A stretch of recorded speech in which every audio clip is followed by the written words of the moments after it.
book lovers, welcome back to my channel. I've got my monthly wrap up to share with you guys today. These are all the books that I read last month back in May. I've got 20 books to talk about.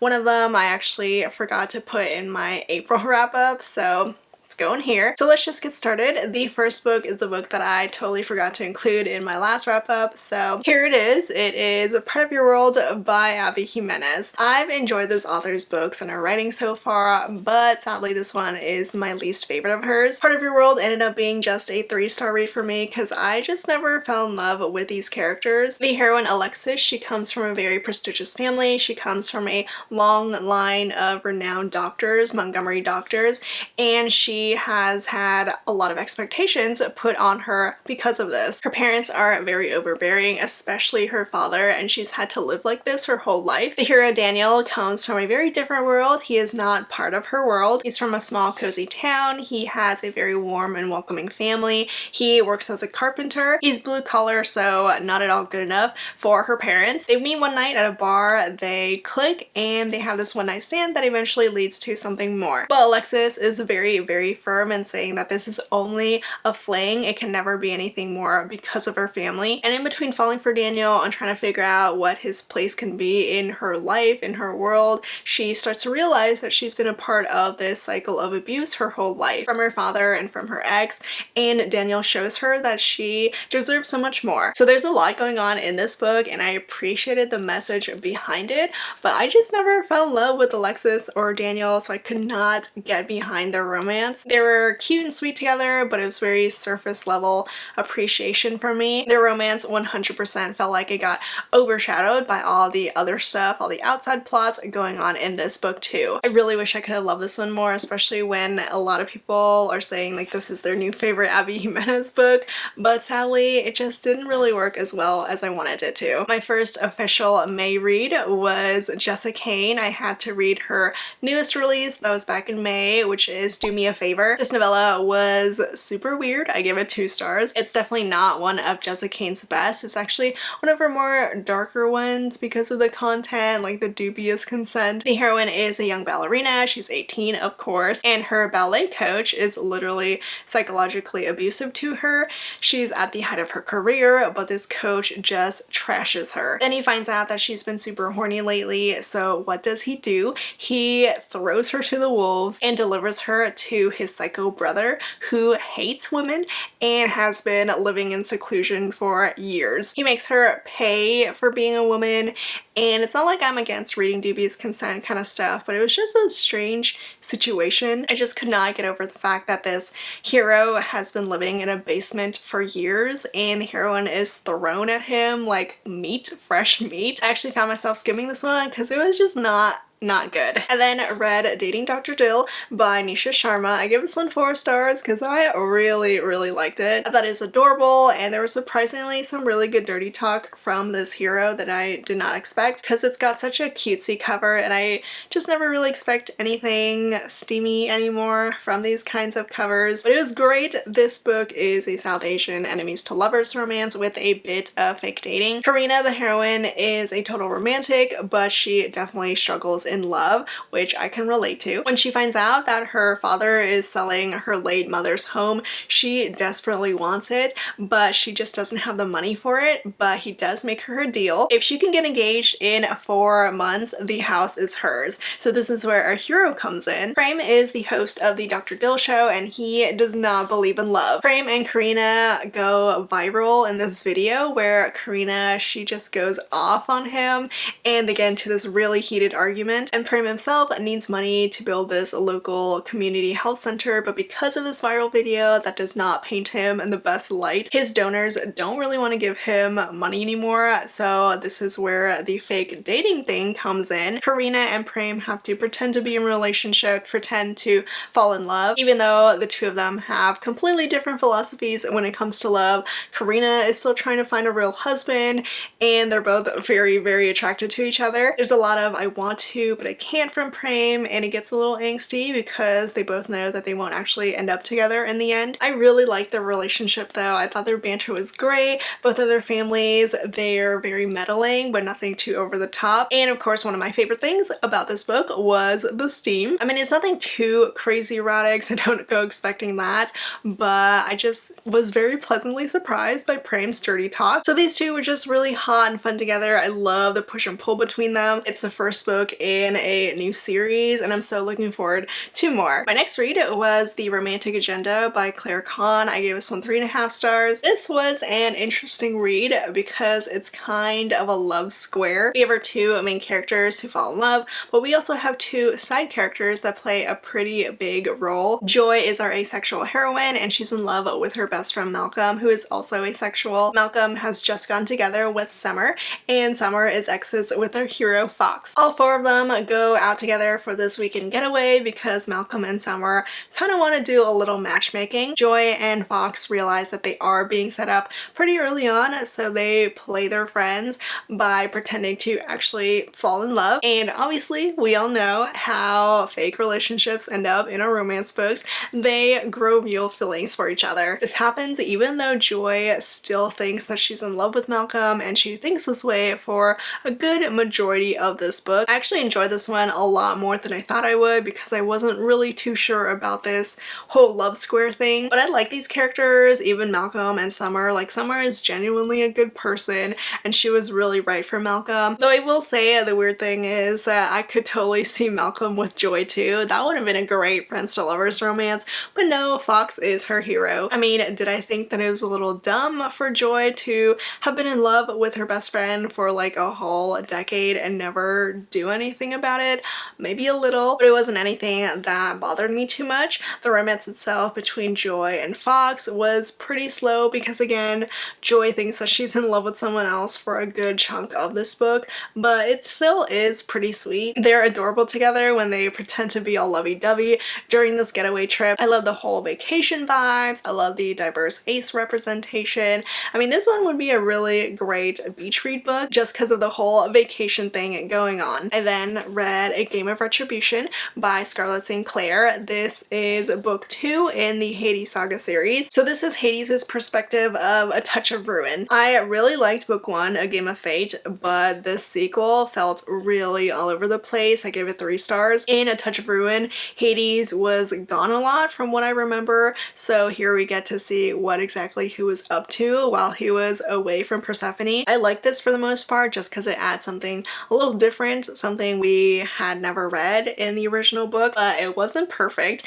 Hades, he's basically been forced by Hera to complete the series of tasks in order to protect Persephone, because otherwise Hera, being the god of marriage, she could cause a lot of trouble for Hades and Persephone. So the trials are something that's a little different from the original book, but the weird thing is we never really get too much detail about these tasks. Like, there's just one really action-filled task, but otherwise they weren't all that exciting to read about. And there were also a ton of sex scenes between Hades and Persephone, and they weren't even the good kind because they were maybe a page max long. They felt more like filler than anything. Like, they're not fade to black, but they're not all that detailed either, and they were just thrown in anytime Hades and Persephone were physically together, and I just wanted more from them outside of that. So sadly, the sequel just wasn't as good as the first Hades book. It felt like the author struggled a bit to figure out what to write from Hades' perspective here, unlike in book 1, but hopefully the next one will be better. Next, I read Western Waves by Brittany C. Cherry, which means I am all caught up on her Compass series now.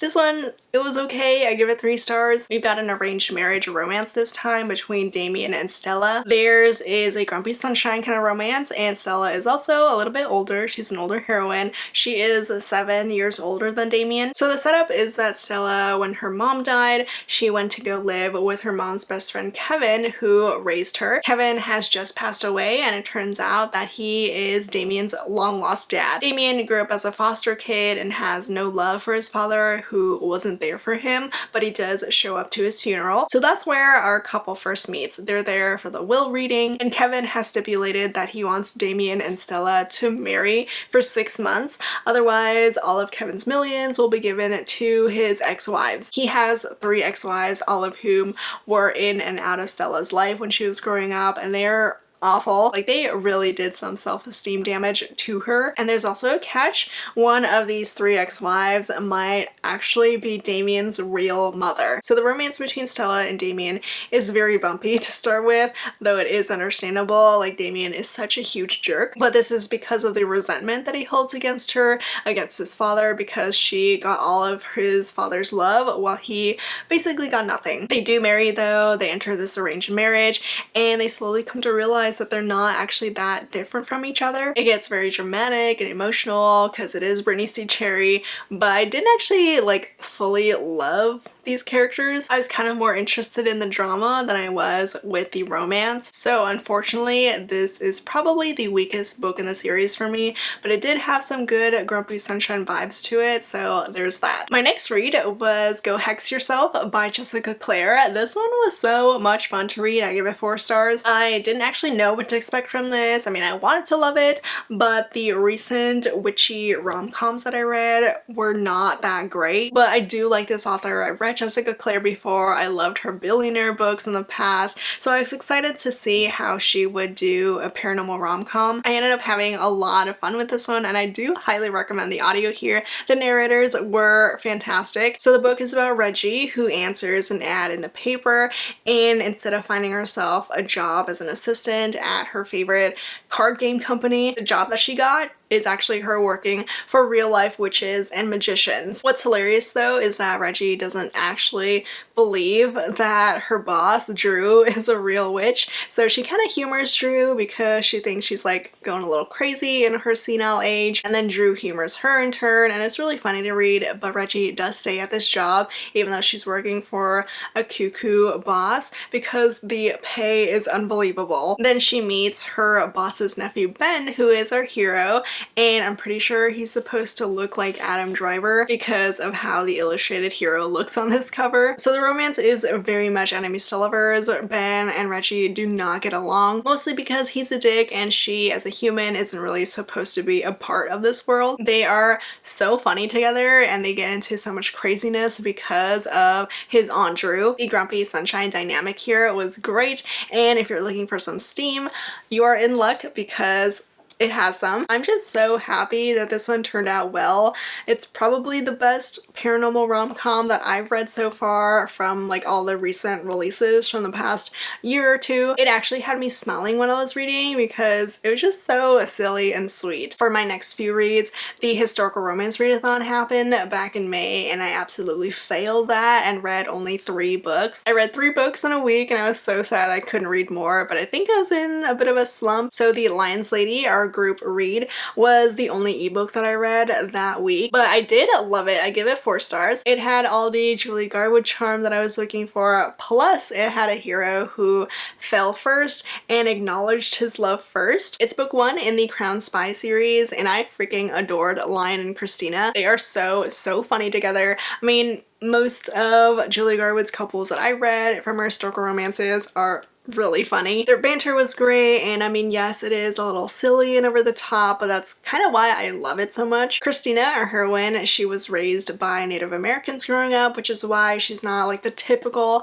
genteel English lady. She is currently in London because she needs to find herself a husband in order to receive her inheritance. Christina is your typical strong, independent Julie Garwood heroine, but she does happen to know how to use a knife. Lion, our hero, is a marquis, and he's also a former spy for the crown, and he has pretty much vowed to never marry again, never fall in love because of what happened with his late wife. He found out on his wife's deathbed while she was giving birth that she cheated on him and that the baby wasn't even his. But literally as soon as he sees Christina, his vow, like all of that just goes completely out the window. As soon as he sees her, as soon as he meets her, Lion has to have Christina, and I loved how obsessed he was with her. He's so intrigued by her. He becomes a little possessive. He tries to charm her, but she's too pragmatic for that. She's determined not to fall in love because as soon as she gets her inheritance, she wants to go back home to America and back to her family. But Lion, he's like this perfect combination of sweet and alpha. He's just too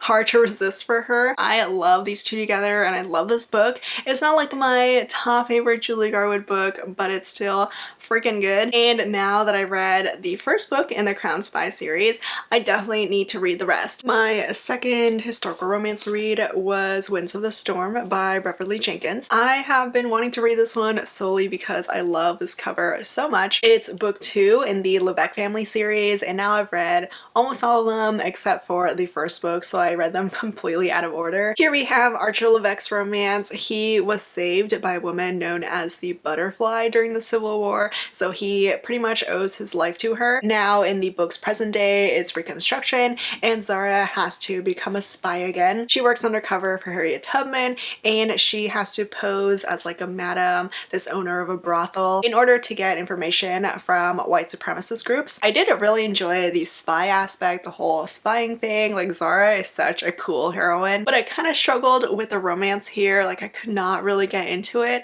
When Zara and Archer, they reunite, they start up this affair. So they fall into bed together while she tries to keep her identity a secret. She tries to pretend to be that madam, and it was just a little hard for me to see how they started falling for each other. Like, I was not feeling the emotions here. I sadly only gave this one 3 stars. I will say it probably could have been the slump that I was in where I just could not read that week, but still I do love Beverly Jenkins. I love her writing. I love how much rich history she's able to put into these historical romances, and again, like, Zara being a spy heroine was so awesome to read. My final historical romance readathon read was A Rake's Vow by Stephanie Lawrence. This is book 2 in her Sinster series, and I really liked it. I give it 4 stars. I've been wanting to read more Stephanie Lawrence because I pretty much enjoyed and loved all of the books that I've read from her so far. I mean, it's easy to love her books when all of her heroes, at least the ones that I've read so far, are alpha and obsessed with a heroine and will literally do anything to make her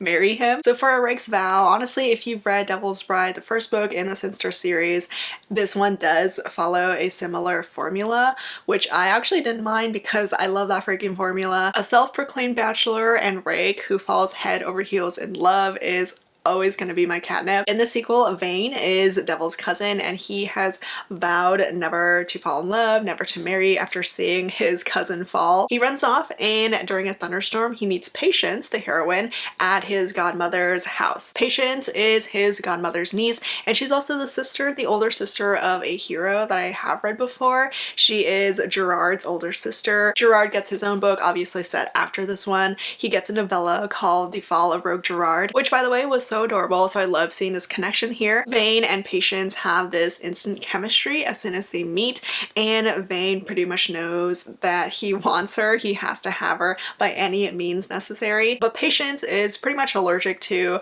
what she calls an elegant gentleman, which Vane is, because her father was one, and he was also a cheat, a gambler, just a horrible father and husband. So even though Vane wants to marry her, she says no, and we all know what happens when a Sinster is told no. They turn it into a yes. So these two were great together. I mean, I didn't love them quite as much as the first couple, but they were still really fun to read. There's so much good banter, so much good chemistry and tension. I love when characters go head to head against each other, and Stephanie Lawrence does an incredible job of writing that. There's also a side plot surrounding this mystery that's happening at the godmother's house. Like, there's something strange going on there, so they try to solve it. But I honestly didn't care too much about it because I was there for the romance, even though the romance itself was a little repetitive if you have read Devil's Bride. But still, it's a solid read, and I cannot wait to read more of the Sinsters. I read the newest Black Dagger Brotherhood book next. We are on book freaking 20 here. This is Lover Arisen by J.R. Ward. This is one of the longest series that I've ever read that I'm actually caught up on, but sadly this 20th book was just an okay read. I give it 3 stars. I think I've mainly been holding on to the series because of Lassiter, and thank God his book is next. So Lover Risen is Balthazar's book, and he's been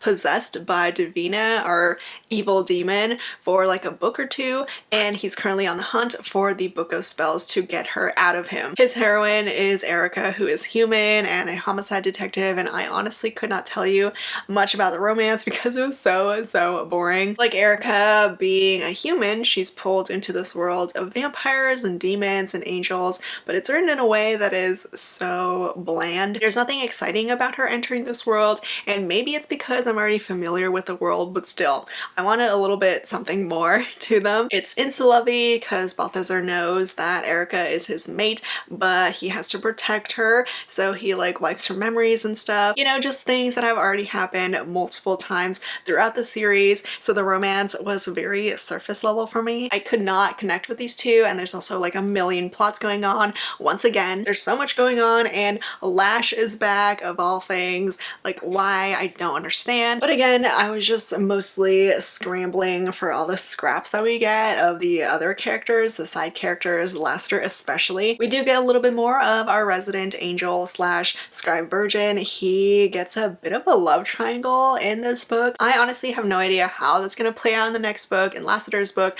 but I'm just praying to God that J.R. Ward does not let me down. I read some more historical romances after Historical Romance Readathon because I couldn't get to them in time. So this one is To Marry and to Meddle by Martha Waters, which I gave 3 stars to. It was on my TBR and I eventually got to it. It is the 3rd standalone in the Regency Vow series, which is like a historical rom-com series. And all of the books, I'm not gonna lie, have been very underwhelming so far, but I keep reading them because the covers are cute and also the blurbs do sound good. This one was another okay read with a marriage of convenience between a theater owner hero and an older debutante heroine. They come up with this mutually beneficial marriage of convenience so that Emily doesn't have to marry someone, this nasty man that she doesn't want to, and so that Julian can get a respectable wife, which means he can get more respectable clientele to his theater. There sadly isn't that much to the romance. There's nothing really exciting or fun about it, although I did love the kitten that Emily adopts that just wreaks havoc on Julian's life. But I wasn't feeling the romance, and the whole theater thing for Julian was so strange. Like, he puts Emily on such a high pedestal that he didn't want her to be involved at the theater, to ever go to the theater because of the lower clientele that he usually attracts. But again, he wanted this marriage of convenience so that he could use Emily to fix up his clientele. He wanted her reputation, but he didn't want her near it, so I just didn't really understand that. His character and his motivations were so strange. But yeah, this one just wasn't that great. I read some contemporary rom-coms next because my library finally got the audiobooks that I recommended of the Billionaires of Manhattan series by Annika Martin. I've read the last 3 books and I've been waiting to catch up all on the first 3 once my library got them, but sadly they didn't get book 1, so I started with book 2, which is The Billionaires Wake Up Call Girl. It's an office romance with a grumpy asshole hero who is CEO of the company that the heroine works at. So Lizzie is the lowly employee to Theo's CEO, and she's just been tasked with being Theo's new wake-up call girl, and that means she has to call him every day at the ungodly hour of 4:30 a.m. to wake him up. She's pretty snarky and sassy on the phone because it's 4:30 in the morning, but usually Theo would like fire someone who even talks back to him like that, but he's very intrigued by her. He starts thinking about this anonymous call girl all the time until he eventually wants to meet her in person. The romance has a bit of a hate to love vibe to it because Theo, he is a jerk of a boss, and Lizzie is pretty mean to him during their calls, which he does deserve, but he kind of loves it. I did love though that Theo started falling for Lizzie before he ever met her. Like, he started falling for her through their phone conversations. I don't know what kind of romance that would categorize as, like, it's not really epistolary, right? But I love that setup, and it was so perfectly rom-com-y. It's got lots of banter, lots of chemistry, and thankfully it is steamy too. I just had a lot of fun with this one. It's definitely one of the better books in this series, and I love the whole premise of them falling for each other through the phone. I read book 3 next, and sadly it wasn't as good. I gave Breaking the Billionaire's Rules 2.5 stars. It's an enemies to lovers romance between a Broadway actress and her childhood nemesis. Me and Max actually loved each other when they were younger, younger. They knew each other as kids, and something happened that made Max treat Mia like dirt, so now they hate each other. They reunite many years later when Mia takes this side job of delivering lunch in a cat costume. Max is one of the people that she has to deliver food to, and they are not happy to see each other. Mia especially is not happy because she realizes that Max was the author of this awful book that taught guys how to be douchey players, and her ex actually read that book and used that book to play her. So now Mia wants to get revenge against Max for this by using his own books, his own tips and tricks to get revenge against him. But this plan absolutely fails right from the start because she already starts falling for him again for some reason. I truly did not see why Mia even liked Max. I mean, he's not as awful as his book, but he's still not that likable. I felt no love from him for the heroine. I didn't feel any genuine feelings from him,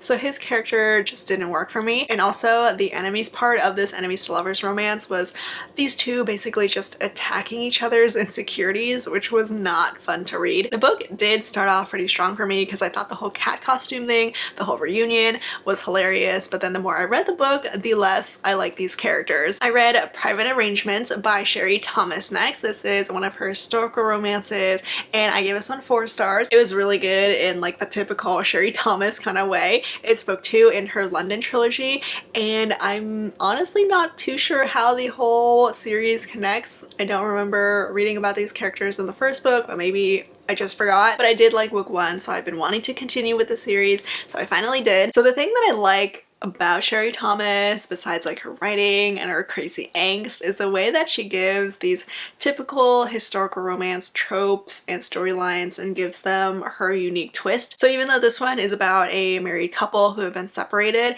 which is like a fairly typical Regency storyline, she does give something different to it. So Gigi and Camden are married, but they've been separated for 10 years. Gigi fell in love with him when they first met, but he thought he was in love with someone else and wanted to marry some other girl. He was lusting over Gigi, but he still planned to marry someone else, which was annoying, but whatever. And then Gigi, she schemed this plan to make him believe that the girl he wanted to marry married someone else so that he would marry Gigi instead. So Gigi is a bit of a schemer and a manipulator, and she's not at all innocent in this whole thing. Camden had no idea about this, so he was very happy to marry Gigi, but then the night before their wedding, he finds out the truth, so he gets really, really pissed, and after they get married on their wedding night, he just completely ruins and wrecks their marriage. He is so freaking awful to her. He leaves her and they separate for 10 years. So these two are very, very messy people. Neither of them are innocent, but I do want to say that Camden was just so awful compared to what Gigi did to him. Like, I literally wanted to smack him. He was so annoying. So now that they've been apart for 10 years, Gigi has had enough and she wants a divorce. She wants to be able to marry this younger man that she's met that has fallen in love with her and who worships her. And this is probably my favorite thing about this book, that Gigi actually found love after Camden left her and wasn't just pining and waiting for him. I don't know about you, but I rarely ever see this kind of heroine, so it's like a unicorn when I do find it. And to make her even more a unicorn, Gigi was not celibate during their separation. Her husband left her, and even though she still loved him and she wanted him to come back to her, she didn't wait for him while he slept his way through London. Now Camden has returned after she makes like a whole fuss about wanting a divorce. He does give her a deal though. If she can give him an heir, then he'll grant her the divorce, which is a little strange because like now you have an heir but no mother, but you know, whatever, we'll go with it. And the rest of the book is them realizing that they are idiots and still in love with each other. The writing is fantastic as always from Sherry Thomas, and it was good enough for me not to completely hate Camden. I just hated him a little bit. I will say, even though I really enjoyed this book, it's not going to be for everyone, but if you're in the mood to be wrecked by angst and miscommunication and you want to slap a hero, you should read this one. My next read was a novella. I read A Grave Girl's Getaway by Janine Frost, and I gave this one 3 stars. This is a follow-up Night Huntress novella that came out last year, and I finally got to it. Sadly though, even though I love the series, minus the last book, which really sucked, this one was not that great. I don't know if I never noticed it while I was was reading Night Huntress or her other books, but Janine Frost's writing is a little cheesy, especially her dialogue, and it didn't help that I listened to the audiobook and the narrator was freaking awful. Her voice just did not work for Kat. But even though like the writing and the narration wasn't the best, it was nice to see Kat and Bones again after a very long time. The premise is basically Kat going on this girls getaway with her best friend Denise and finding themselves in some trouble. So if you do love the Night Huntress series, it is nice to kind of revisit these characters and this world, but I would recommend going the ebook way rather than the audio. For my next read, I read a Rockstar Romance, which is Riffs and Refrains by Devney Perry. It's a second chance rockstar romance, and it's the second standalone in the Hush Note series, and each book in the series, it's a 3-book series.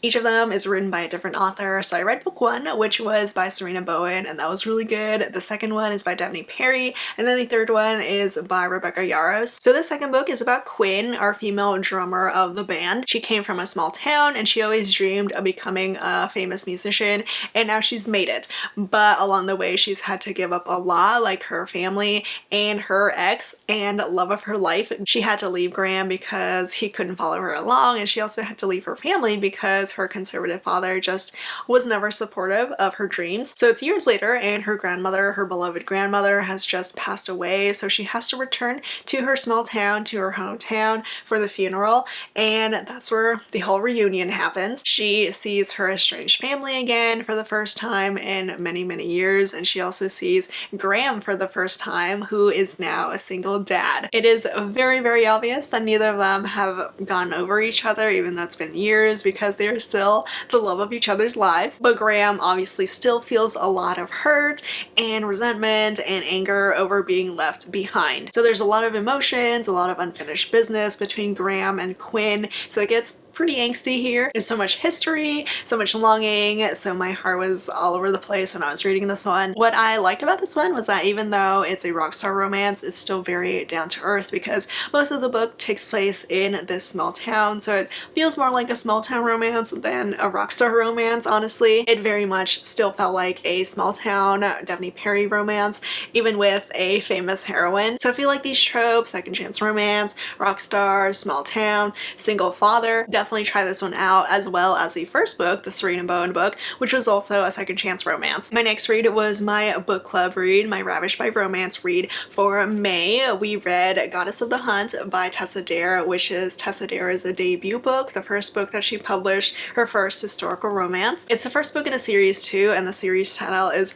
pretty interesting. It's called the Wanton Dairy Maid series, and if you read the book then you know why it's called this, but it's still an interesting title. It's a brother's best friend romance between Lucy and Jeremy, who is an earl who never wanted to be an earl. Lucy is in love with her brother's other best friend though, Toby. She thinks she's in love with him, but he's always seen her as a younger sister, so she decides to seduce him because he's about to marry someone else. He wants to propose to someone else, so she has to do something to stop him. Lucy's first stop though is Jeremy's room late at night because she ends up wanting to practice some kissing on him. So because of this kiss, Jeremy sees Lucy now in a completely different light, and he tries to stop her from making this huge mistake by trying to seduce Toby, because he knows that she's not actually in love with him and that Toby doesn't love her either in that way. I thought this one was great. I give it 4 stars. The first half of this book is adorable. I loved how sweet and hilarious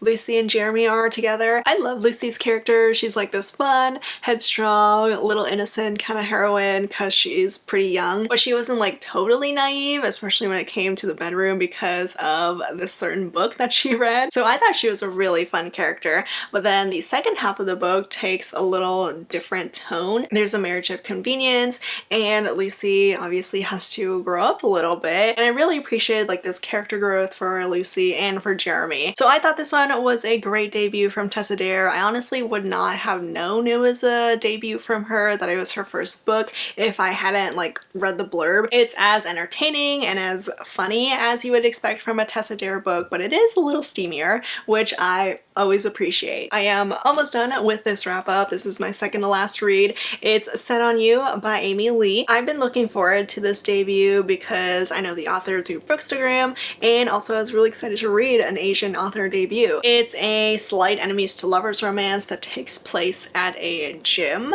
I mean, not entirely at the gym, but that's like the setup of this book. Crystal is our fitness influencer heroine, and she has a very uncute meet cute with our hero Scott at the gym. He is very curt and rude and keeps stealing all the equipment that she wants to use. So week after week at the gym, they get into arguments and sparks fly until they finally see each other outside of the gym, and that's because their grandparents are getting married. So they meet each other officially at their grandparents' engagement party, which was weird, but we'll go with it. Because of this, there is some forced proximity going on. They're forced together for this engagement, for their wedding, and Crystal finds out that there is a lot more to Scott than just the jerk that he is at the gym. He can actually be sweet and caring and genuine, so the romance was nice. I loved both of their families, who are so fun to read. I love the body positivity that was promoted throughout the book. There's some great discussions from Crystal about health and mental health, so all of that was great.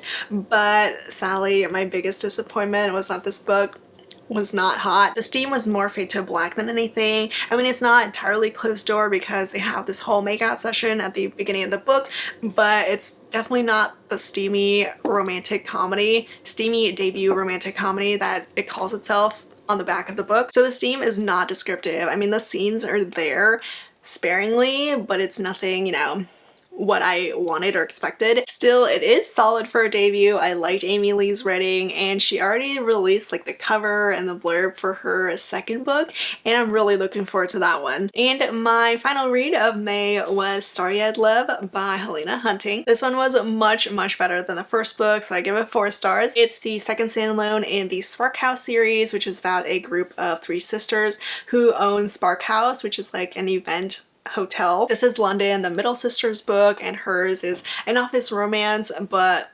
office in a way that the main characters work together professionally, but they don't actually work at the same company. It was a really sweet read, and it was so much stronger than the first book, mainly because the hero here was likable. So one night when the 3 sisters are out at a bar, this very handsome guy buys them their drinks and wants to give London his number, but she says no. She's not really interested in a relationship or anything, so she doesn't take it. Cut to a few months later, and this multi-million-dollar company wants to work with Spark House, and the CEO of that company is none other than the guy that London turned down. Jackson still does want more with her though, so there's a lot of tension when they have to work together. There's some push and pull here, but the book itself is not too conflict heavy or too angsty.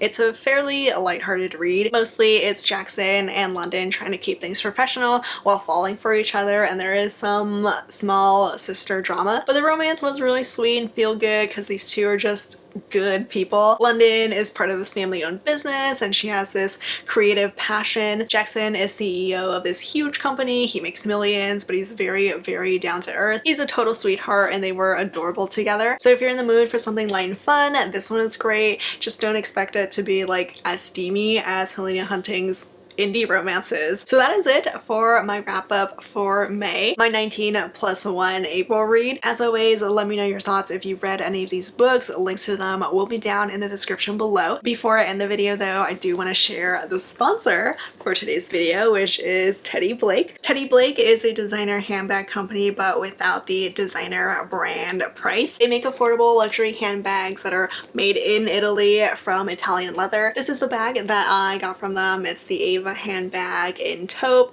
I wasn't really feeling black, but I wanted like a color that would be neutral and match like any sort of outfit, so I went with this and I love it. I love the gold hardware on it, and I love that it has a pocket on the back with a zipper. This is what the inside looks like, and there's another pocket, another zipper, and I love the way this feels. It does come with a strap too in case you like crossbody bags, which I do. A huge thank you to Teddy Blake for sending this my way. I've already worn it a couple times outside and I love it. They currently have a semi-annual sale going on right now, so you can get up to 75% off their handbags. I'll leave a link in my description for you to check them out. As always, thank you so much for watching, and I will see you all next time. Bye!